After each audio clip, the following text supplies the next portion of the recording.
Dear students, मैं Mahesh Shrivastava, lecturer Shri Uma Vidya Mandir higher secondary school Hatpipliya online education system में आज क्लास 9 इंग्लिश मीडियम मैथमेटिक्स के chapter 2 sets का 4th पार्ट लेकर के उपस्थित हुआ हूँ।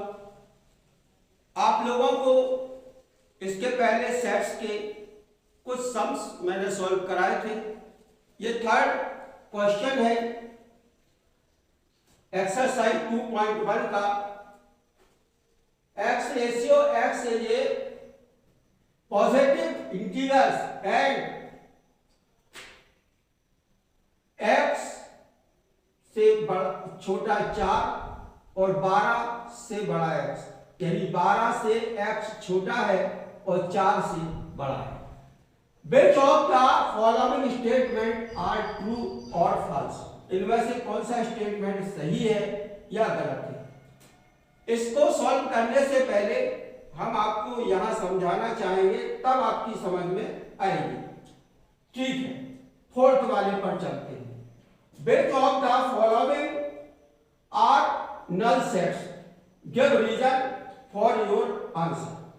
null sets का मतलब होता है कि जो दूसरा सेट होता है उसमें पहले सेट का कुछ भी ना हो, उसको बोलते हैं नल सेट। वो हमने आपको पहले बताया था और हमने आपको ये भी बताया था कि नल सेट्स का जो साइन होता है वो फाई होता है, यानी 0 को इस तरह से क्रॉस कर दो और उसको बोलते हैं फाई।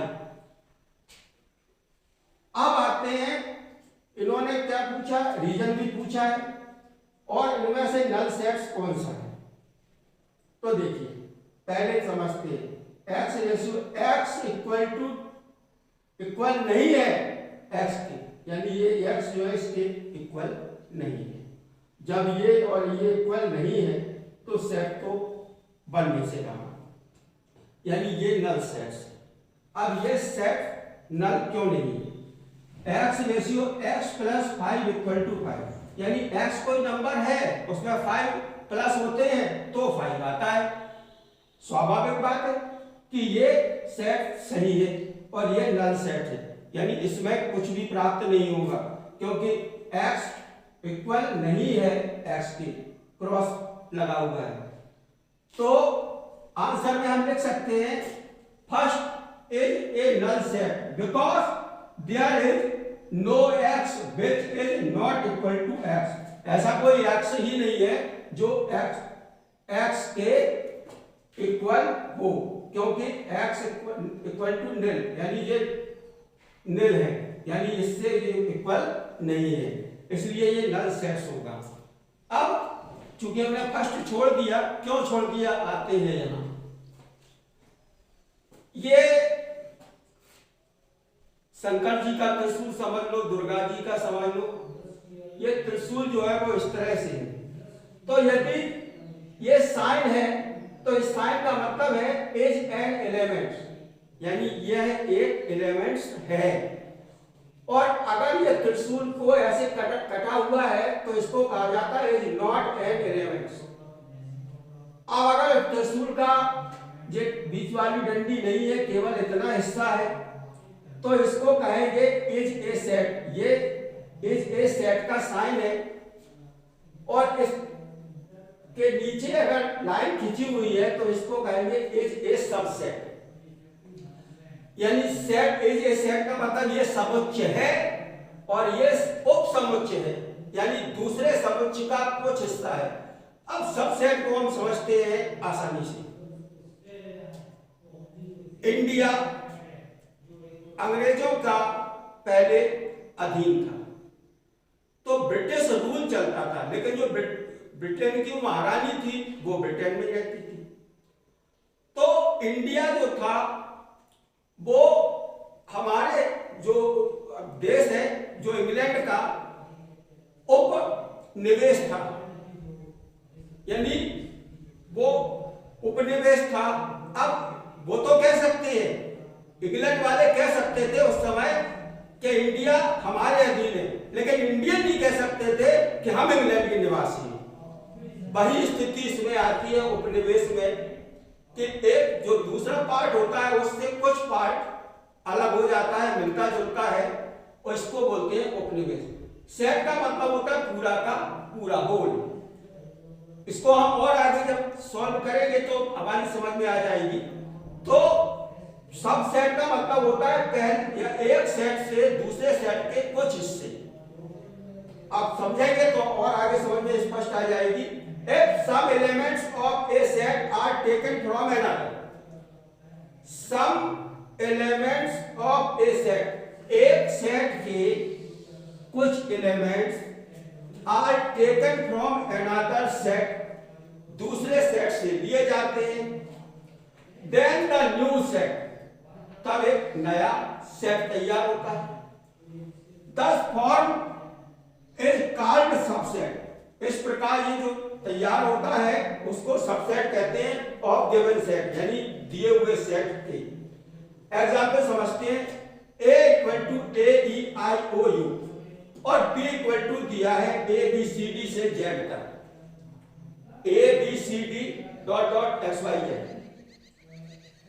अब देखिए एक सेट ये है, एक सेट ये है, स्पष्ट है, सामने दिख रहा a e i o u, a to z में तो हो गई।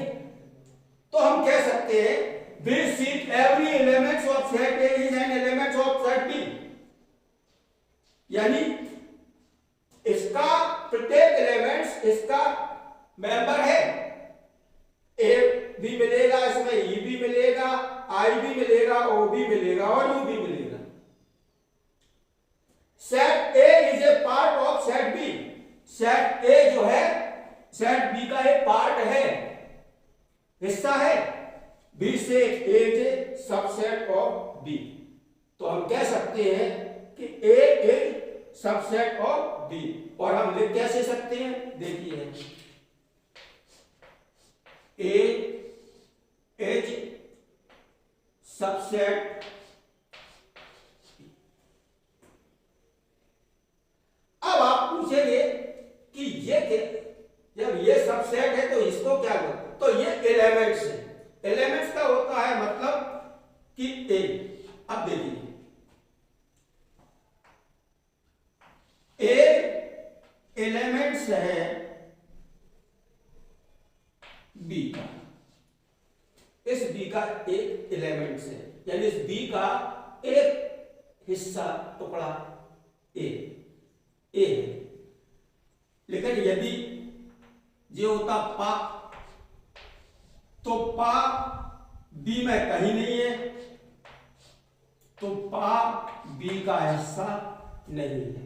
सिंगल नंबर के और दिया रहता है, इसमें सेट दिए होते हैं, इसमें केवल पार्ट होता है बी इक्वल टू, इसलिए ये इसका सदस्य नहीं है, यानी इसका ये सदस्य है और इसका ये सदस्य नहीं है। अब आपको ये साइन जब समझ में आ गए तो फिर हम इस वाले सवाल को सॉल्व कर सकते हैं, क्योंकि जब तक हमें ये नहीं मालूम होता तो हम कैसे करते। अब देखिए x ratio x is a positive integral and 4 से बड़ा x से बड़ा 12। हमने आपको बताया था कि जिस तरह बगले की चौथ जाएगी वही बड़ा होगा, यानी x जो है वो 4 से छोटा और 4 से बड़ा सॉरी और 12 से छोटा है। अब इसमें से कौन सा स्टेटमेंट, जो 4 स्टेटमेंट दिए इनमें से कौन सा सही है और कौन सा गलत है। देखो क्या 2 इज एन एलिमेंट ऑफ ए, क्या 2 जो है वो ए का सदस्य है। यहां तो स्टार्टिंग ही 4 से हो रही है, यानी सबसे छोटा 4 है, तो 2 कहां से आ गया, यानी ये वाली बात गलत, यानी ये फॉल्स। अब दूसरा स्टेटमेंट है 8 समझिए is not an element, 8 is not an element of A, यानी 8 जो है वो ए का सदस्य नहीं है। कैसे नहीं होगा, इंटीग्रल्स है, 4 से 12 तक, तो 5 6 7 8 9 8 है, लेकिन इन्होंने क्या कह दिया, नहीं है, इसलिए ये वाली बात भी गलत है। 8 सदस्य है, 11 है, लेकिन चूंकि साइन बना है नहीं है का, इसलिए ये वाली बात भी गलत है। अब आता है 16 एलिमेंट्स ऑफ ए। 16 जो है वो ए का सदस्य है, 16 का यहां काम ही नहीं है। 4 to 12 यानी 16 तो कहीं है नहीं है, यानी ये वाली बात भी गलत। अब देखते हैं 7 है, सदस्य है ए का, हाँ है, 4 से लेके 12 तक, 5 6 7 8 9 10 11, 5 6 7 8 9 10 11 और 7 बीच में आ रहा है, तो ये वाली बात सही है। इस तरह सेट थ्योरी के आगे के और भी सवाल लेकर हम आपके सामने फिर उपस्थित होंगे। धन्यवाद।